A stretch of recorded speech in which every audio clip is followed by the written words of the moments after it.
Good afternoon. I am Mallence, and I come from the richest country in the world. It is located in the richest continent in the world, in the west of the richest continent.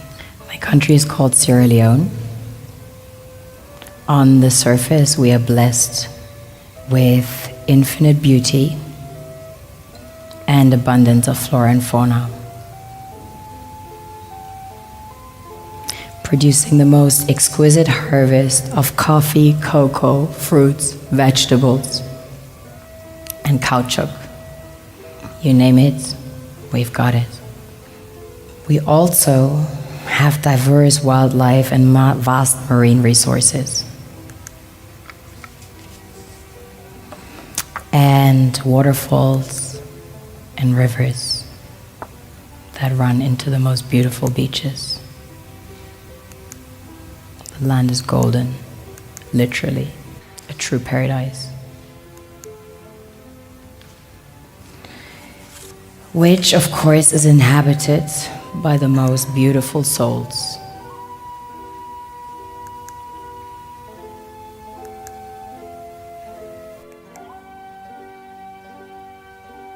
We have a very strong cultural heritage.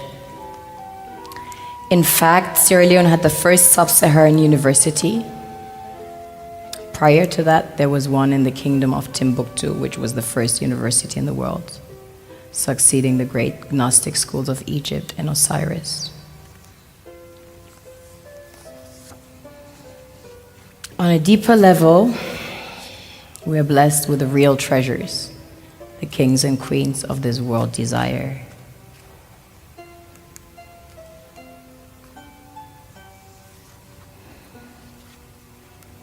This was the largest alluvial diamond ever found.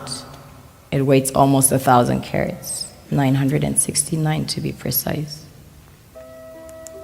This beauty was found by an old lady in her backyard about 2 years ago, 125 carats. Some people mine gold in their backyards. That's quite common. Besides gold and diamonds, we have about 20 precious minerals that have been discovered as of today. We recently started extracting huge petroleum reserves that have been discovered. We have platinum, ilmenite to make titanium, rutile to coat jets, iron ore, the largest iron ore deposits in Africa, the third largest in the world. Tantalite, also known as coltan, used in your mobile phones and computers. Bauxite for aluminum production. Zinc, chrome ore, copper, coal, phosphates, potassium, salt, lead, granite, asbestos, nickel, zircon. Furthermore, we have exquisite timber like mahogany, antique, and we have the most beautiful stamps in the world. Of course, the West needs Africa's resources most desperately to power airplanes, cell phones, computers, and engines. And the gold and diamonds, of course, a status symbol to determine their powers by their core and to give value to their currencies. One thing that keeps me puzzled, despite having studied finance and economics at the world's best universities, the following question remains unanswered. Why is it that 5,000 units of our currency is worth 1 unit of your currency, where we are the ones with the actual gold reserves?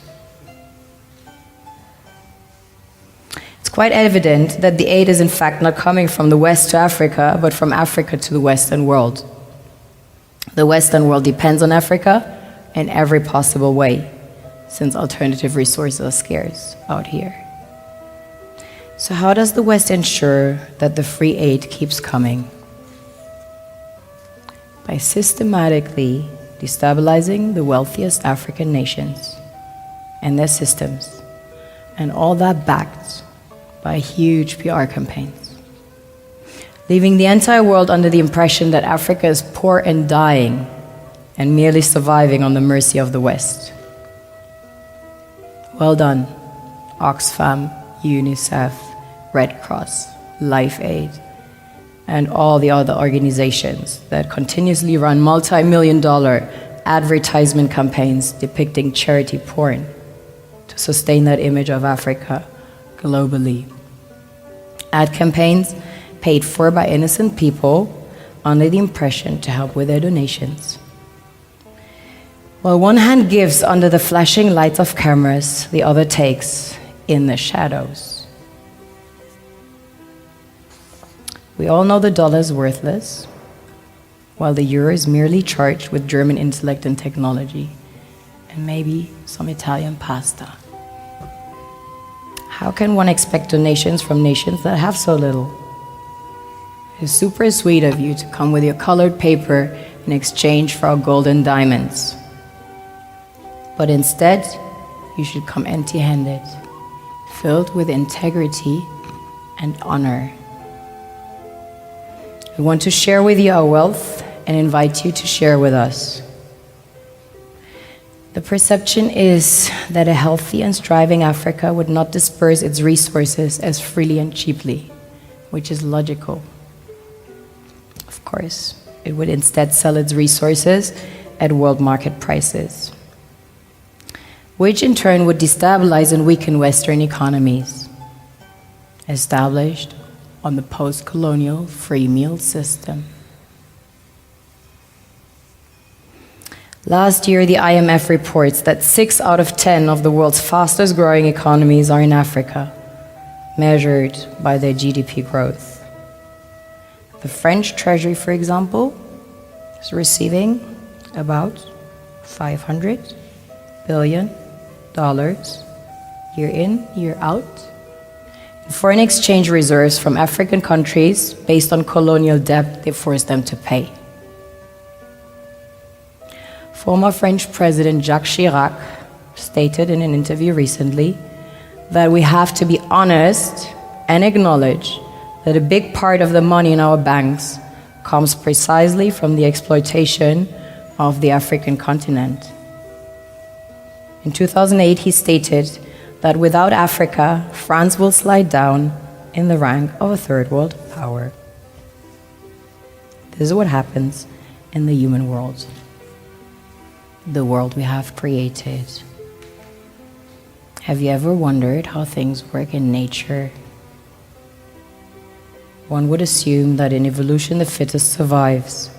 However, in nature, any species that is overhunting, overexploiting the resources they depend on as nourishment, natural selection would sooner or later take the predator out, because it offsets the balance.